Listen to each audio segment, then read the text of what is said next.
Hi, welcome back to our channel. Today, we will discuss how to expand binomial theorem. So, let example dito, x minus 2 to the fifth, paano ito i-expand sa mas madali at mas mabilis na paraan. So, first, rewrite yung formula. I-write natin, familiar, yung a plus b to the n, then a to the n plus n, baba natin si n, si A increase by 1, decrease by 1, n minus 1, then si B increase by 1. Plus, si n, normally pag 1, hindi natin sinusulat na, si n, baba natin si n minus 1, then si A, n minus 1, sige mo n minus 2, ito ay magiging 2 factorial. Ang 2 factorial ay 1 times 2. Ang 3 factorial ay 1 times 2 times 3. So, A, ito si B, by 2. Kasi 1 siya, dito ay 2, plus, and so on, continuous, plus, N, A, B, N minus 1, plus, B to the N.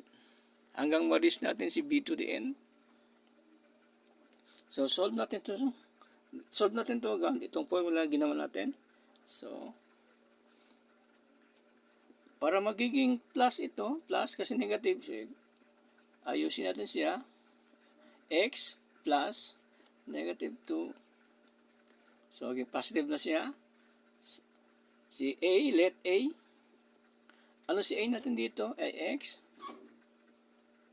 And si B, negative 2. Then si n ay 5. Si expand na, si x plus negative 2. Yan.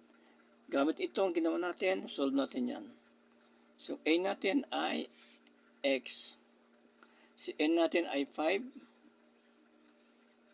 Plus si n ay 5. A ay x, n minus 1 ay 5, 5 minus 1.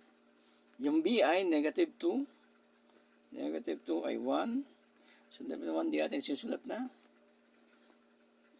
plus si 5, si 5 minus 1, si n minus 1, ibaba natin si 5 minus 1, so magiging 4 na siya, magiging 4, then x, 5 minus 1, so magiging 5 minus 2. Ito ay magiging 2 factorial. Then si b ay negative 2. So 1 siya dyan, ito ay magiging 2. Continuous lang, plus 5 times 4. I-copy natin, huwag mo tayong i-multiply. 4 to 4. And 5 minus 2, ibaba si 5 minus 2, so magiging 3. So, ito x, 5 minus 2, so ito ay 5 minus 3. Ito ay magiging 3 factorial. And b, si b ay negative 2. 2 siya, so ito ay magiging 3. Continuous lang, plus 5 times 4. 4, tsaka 3. So, ibaba na si 5 minus 3, so magiging 2. Then, si 5 minus 3, ito ay magiging 5 minus 4. Ito ay magiging 4 factorial. And si b ay negative 2, ay 3 siya ay magiging 4. Plus, yung b to the n, yung b natin ay negative 2. Yung n ay 5. Hanggang dyan na lang. Equals. Solve na natin yan. X to the fifth. 5. Ito, negative siya. So, maging negative 2 times 5, 10. X, 5 minus 1, so 4. So, ito even to. So, definitely ito ay magiging positive na. 5 times 4, 20. Tsaka x1, 2 times 2 maging 4. 4 times 20, 80. divide 2 factorials ay 40. So, 40 x 5 minus 2, 3. Then dito ay odd numbers siya, definitely ang sign ito ay maging negative.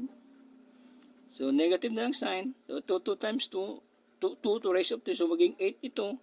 5 times 4, 20 times 3, 60.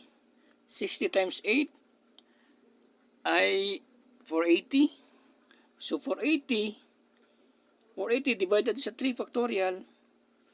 Ang 3 factorial ay 1 times 2 times 3, 6. 480 divided 6 ay 80. So, 80 x 5 minus 3. So, square na lang siya.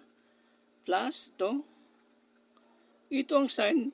Itong even number to. So, definitely ang sign niya maging positive na. 2 raised to 4 ay 16. 5 times 4, 20 times 3, 60 times 2 times 16, 1,920 divide 4. Si 4 ay 4 factorial ay 24. 1 times 2 times 3 times 1 times 2 times 3, 6 times 4, 24. So, 1,920 divided 24 ay 80.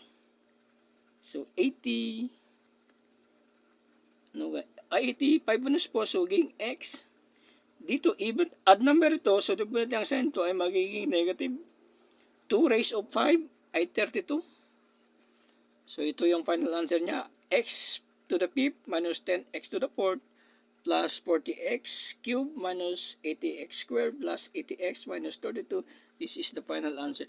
Kung meron kayong tanong na hindi naintindihan, please comment para mas ma-clarify ko at mas malinaw ko may paliwanag sa inyo.